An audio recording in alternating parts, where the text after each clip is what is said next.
Hola cinéfilo, la emisión anterior de Te Invito al Cine la dedicamos a honrar la memoria del recientemente fallecido cineasta Jorge Luis Sánchez, autor de largometrajes de ficción tan significativos como El Beni, Buscando a Casal y Cuba Libre, y de documentales que marcaron una etapa en nuestro cine como El Fanguito y Una parte de mí. En aquel entonces retransmitimos la conversación que Jorge Luis Sánchez sostuvo con Marta Araujo en este espacio hace casi 5 años y hoy pondremos a su consideración la segunda parte de aquel encuentro. Esta noche escucharemos a Jorge Luis Sánchez hablar sobre sus métodos de trabajo, algo que, como dije, hace 7 días consideramos una verdadera clase magistral de dirección cinematográfica. Luego de la entrevista, Joel del Río continuará ofreciéndonos su análisis sobre la obra fílmica de este creador.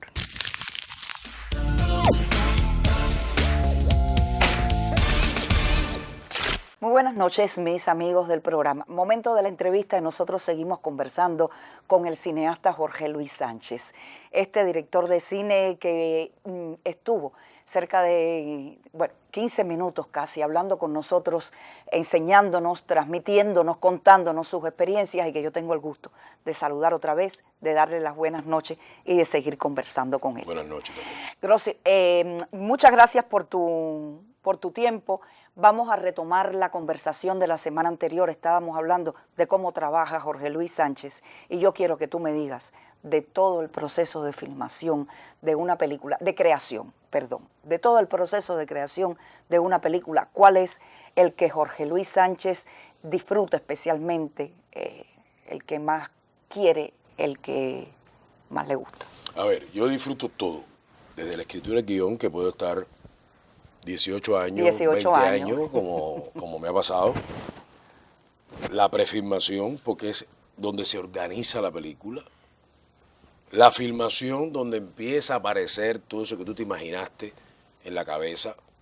Por ejemplo, yo suelo estudiar, ya estoy en proceso de filmación, yo suelo estudiar la secuencia el día anterior, ¿no? La estudio, que sé yo, y siempre me digo, coño, vas a filmar esto, que llevas 20 años imaginándolo, por el tiempo que el guión estuvo esperando a filmarse. Y la postproducción también, porque es cuando todo eso se empieza a armar. ¿Eres de los directores que está siempre con el editor trabajando? Conmigo no hay delegación. No. Los directores no delegamos. Ya. No delegamos. Yo, por ejemplo, que tengo una relación artística muy grande con Osmani Olivares, que ha sido el diseñador de sonido de todas mis películas. De todas tus películas. Y actualmente me pongo de acuerdo con él, él hace y yo reviso.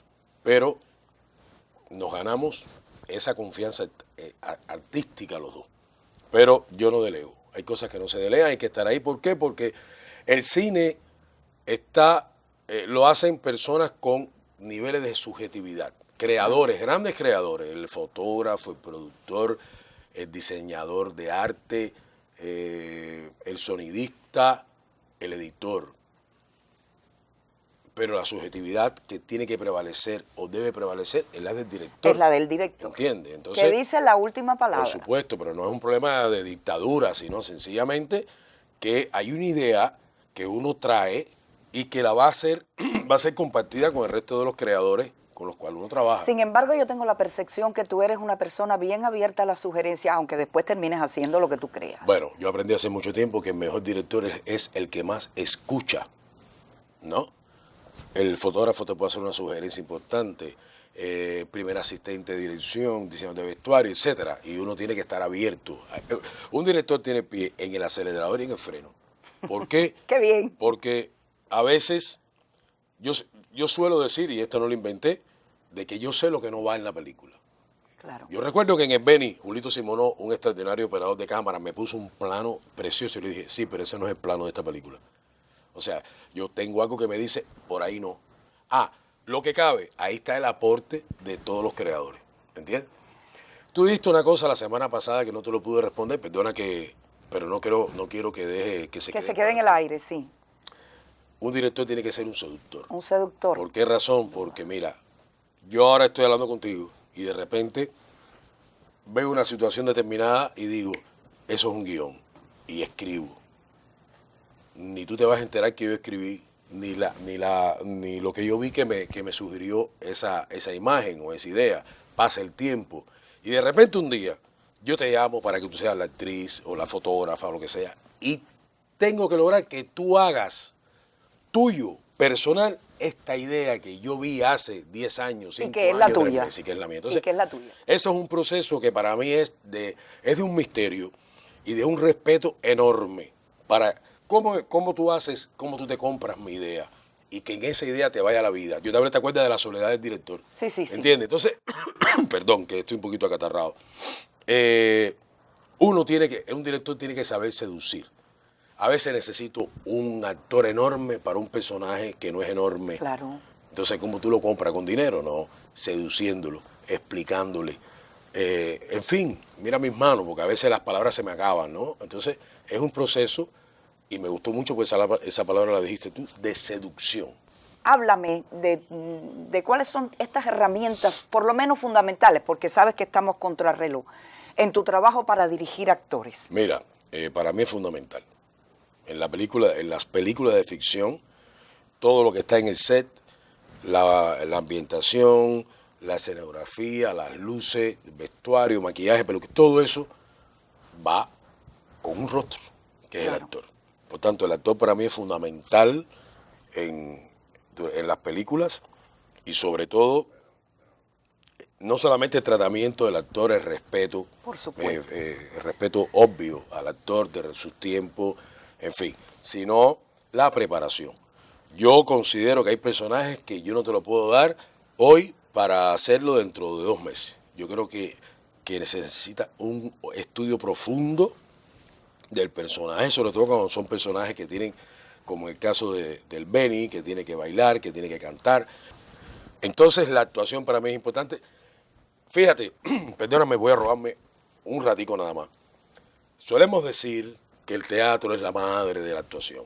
Sí, no lo discuto, no quiero buscarme problema con nadie, pero el cine, la actuación pasa por muchas condiciones. La primera, un encuadre, no es lo mismo que te filme de espalda. Los primeros planos. Yo te filmo de espalda y tu cara no la veo, lo que veo son tus gestos. Si te filmo de frente, tu primer plano es tu rostro. Si te filmo un plano en general, eres así en medio de un paisaje. Número 2, la iluminación. No es lo mismo contraluz o una luz que el rostro se te ve más. Número 3, la edición. Ok, tú puedes actuar muy bien y si estamos hablando, apareces tú, aparezco yo. Pero cuando yo estoy, tú no estás. Y posiblemente yo te quito los peores momentos, te estoy limpiando la atención. Y estoy descubriendo, el doblaje. ¿Y el doblaje? En el cine el doblaje puede cambiar un texto, podemos cambiar una intención. Y el último que acabo de descubrir son los efectos visuales.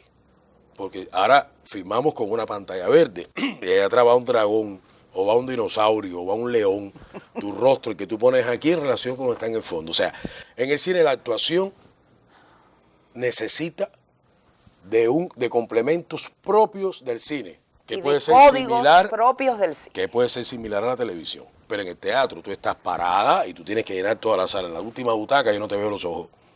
En la primera butaca te veo los ojos. El cine es diferente. Entonces los actores que trabajan en mis películas tienen que entender que la contención es importante. No estoy hablando de frialdad, Estoy hablando de la contención. Estás hablando de un término de Jorge Luis Sánchez que él acuñó. Recuérdamelo, por favor, lo de la gestualidad facial, el ENFI. Eso es una creación en los métodos de dirección facial innecesario. Innecesario. Exactamente. Sí, sí. Jorge, me imagino que también, porque ya en un momento dado estábamos hablando del trabajo con el staff y lo sueles repetir. Estoy hablando con el equipo técnico. Eres un director que le gusta sentirse y llegar seguro porque ya tiene una experiencia de trabajo, admiración, respeto, no sé, por una serie de especialidades. Entonces repites con, por ejemplo, un director de fotografía, repites con un editor, repites con un asistente. O sea, ¿te gusta la estabilidad en el equipo técnico cuando te vas a dirigir o prefieres experimentar? A ver, supongo que depende. Con la experiencia que uno va adquiriendo con los años, tú puedes encontrar que hay un fotógrafo que es más dado a este tipo de película que otra. Claro, porque el actor, yo digo que el actor está repartido, esa condición de actor está repartida en todo el equipo. Pero te puedes encontrar, por ejemplo, un determinado profesional que es más dúctil, que tiene como un arco mayor y puede lo mismo hacer una película de época musical. Me pasa con Osmani, por ejemplo, ¿entiendes? O me pasa con Ceruto, que ellos dos han hecho todas mis películas. Fotografía, ¿no? Fotografía he trabajado con Pepe Riera y he trabajado con Solís, director de arte, ahora con Michael. También puede ser que yo quiero no lo tengo porque está en una película, o está de viaje, o está dando clases. Pero me gustan también los staff bastante estables. No es que no esté abierto a que yo descubra una gente ahora importante. Ahora mismo hay unos fotógrafos jóvenes que a mí me parecen excelentes y quizás algún día me gustaría invitarlos a trabajar en una película. Pero la estabilidad también ayuda porque hay códigos que ya se conocen. Por ejemplo, a mí no me gusta filmar mucho. Yo ensayo mucho, pero yo no hago tantas tomas. Yo no puedo llegar al cuarto de edición con 50 tomas. Me vuelvo loco. Yo ensayo 50 veces para tener 5, 6 tomas. Bueno, si tú estás trabada y no sabes decir buenos días, tendré que hacer 800. Claro. Ya son cosas que se salen de la regla. Pero sí me gusta, por ejemplo, ensayar mucho, porque no te terminé de decir esto con los actores. Me gusta mucho preparar mi puesta en escena. Me gusta mucho, sobre todo. ¿No te gusta la sorpresa en el momento de grabar? No me gusta la sorpresa porque el actor conmigo trabajamos el personaje, trabajamos los personajes, tú con quién, tú te relacionas con este, vamos a trabajar todo muy en frío, hacemos determinados movimientos de puesta en escena porque me gusta mucho que la cámara se mueva con el actor. En mis películas el actor tiene que pararse en una luz, tiene que saber que hay una marca en el piso, no puede ser que tú caminas por donde quieras y hay actores que a veces eso no lo entienden. Eso también se prepara. Claro con que tiempo, se prepara. ¿Entiendes? Pero cuando llegamos al set, si hay que improvisar, sabemos lo que queremos improvisar. Pero tú no puedes aparecerte así diciéndome, ay, el personaje no decir buenos días. A esta altura, no, mi chino. Hay que decir. Para eso estuvimos 6 meses trabajando. ¿Qué tú estabas haciendo? Y el actor llega cómodo también. El actor llega cómodo al set. Seguro. ¿Entiendes? Seguro. Llega cómodo y uno encuentra determinados recursos y herramientas y cosas que enriquecen. No estoy negado, por supuesto, a que descubrimos por supuesto, sí, algo. Sé que no. Pero no puede ser porque no estudié, porque estaba bobeando, no. Es rigor. Si no hay rigor, no hay nada. A mí me consta que si hay algo que define el trabajo de Jorge Luis, como por todos los lugares en los que ha transitado, en el cine, y en su trabajo extraartístico, como él definió en otro momento, es el rigor con que de verdad asume todo este proceso y todo este proceso de creación y de arte. Jorge, se nos volvió a acabar el tiempo, ¿cómo es posible? Bueno, mija, ¿ya qué vamos a hacer? Bueno, imagínense que podríamos estar haciendo tantísimos programas y nos quedamos nada más que escuchando a Jorge Luis lo que le hace a los actores. Habría que tener todo un ciclo de Jorge Luis Sánchez. No, Te invito al cine, pero no te vas a ir sin decirnos una película preferida de Jorge Luis Sánchez. Ay, Dios mío. Una película que te guste. Del mundo. No, la que tú quieras, claro, del mundo. Hay una película holandesa que a mí me gusta mucho. Se llama Carácter. El director se llama Mike Diemen. No, Mike Van Diemen. Es una película excelente por actuación. Es la relación entre un padre y un hijo. Puede ser que hay algunos elementos ahí también que a uno le revuelven en su origen. Pero es una película de época muy cuidada que siempre la uso en mis clases con los alumnos de cine. Jorge, no hemos podido hablar de Jorge Luis también como profesor de cine, pero otro día lo haremos.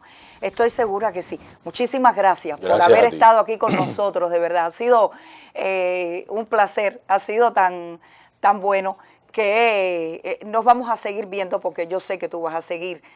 Tú dices que hay que tener salud para hacer cine. Sé que vas a tener mucha salud, muchas posibilidades de trabajo y muchos momentos de venir aquí al programa para hablar de lo que está haciendo Jorge Luis Sánchez. Muchas gracias.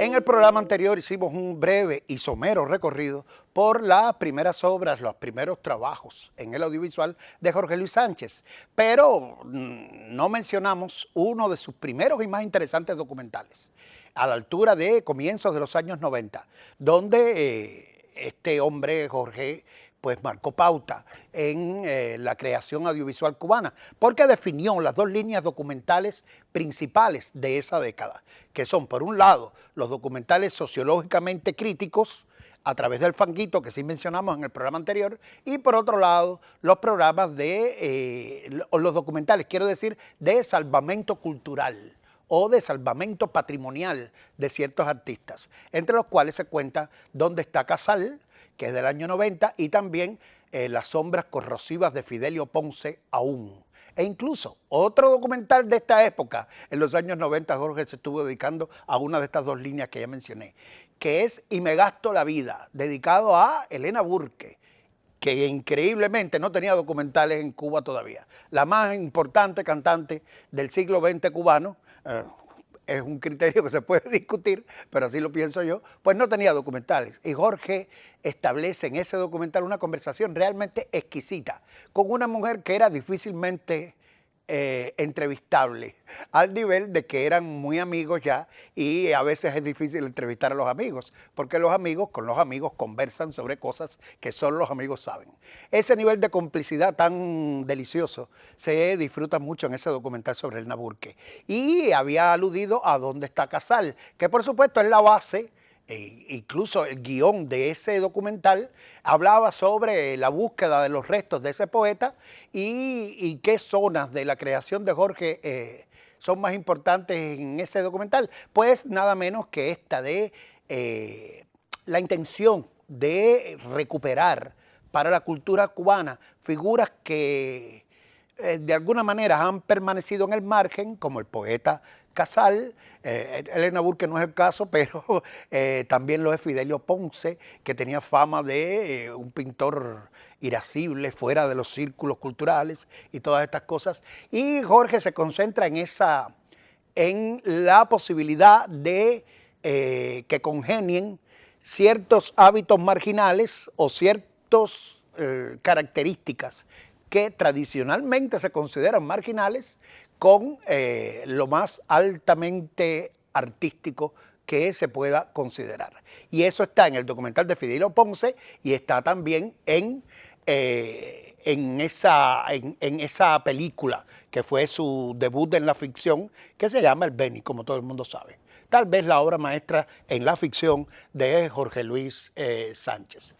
Antes del Beni, no podemos dejar de mencionar, o vamos a mencionar de todas, que Jorge presidió, estaba acostumbrado a lidiar con el cine aficionado, el cine independiente y todas estas maneras, digamos que ajenas al ICAI de concebir el audiovisual, y por tanto fue el primer presidente durante muchos años de la muestra, hasta que tuvo que salir de esa institución paralela que se creó en el ICAI, porque a través de ella se naturalizó el mejor cine joven de los años 2000 y 2010.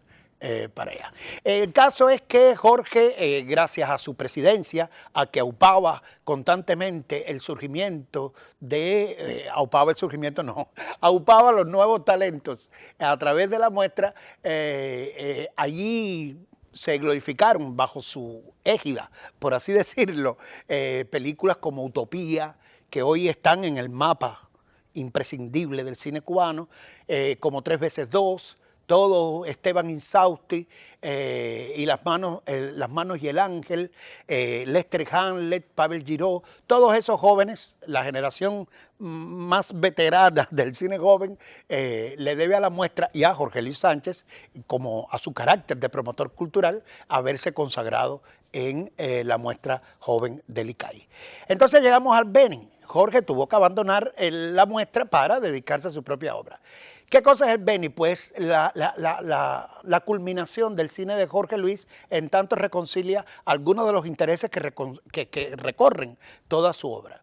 Su gusto por lo musical, su parentesco con Benny Moré, con la cultura popular, que algunos entienden como marginal, y al fin y al cabo la película se llamaba originalmente Divina Desmesura, y también a Jorge le interesan este tipo de caracteres de artistas que están en el borde de lo tolerable, lo permisible, lo normal, por así decirlo, entendido de una manera muy convencional, dicho sea. Cuando ellos se consideran que son marginales, es que el que lo está considerando de esa manera seguramente es un conservador de gran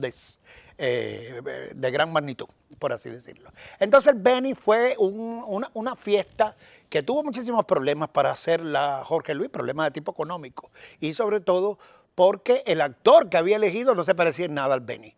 Y es ahí uno de sus mayores logros, que la película logre tocar una fibra del espectador tan profundamente conectada con la cubanía, que hay un momento que al espectador ya no le interesa si se parece o no al Beni, porque asume que René Arozarena, el protagonista, es el Beni, y punto.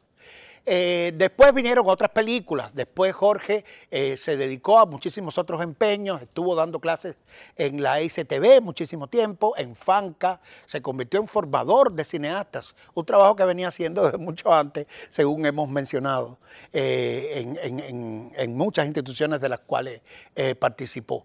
Y también estuvo escribiendo ensayos, Romper la tensión del arco, si no recuerdo mal, se llama su libro, que verifica, es del año 2010, verifica un mapeo completo del documental cubano.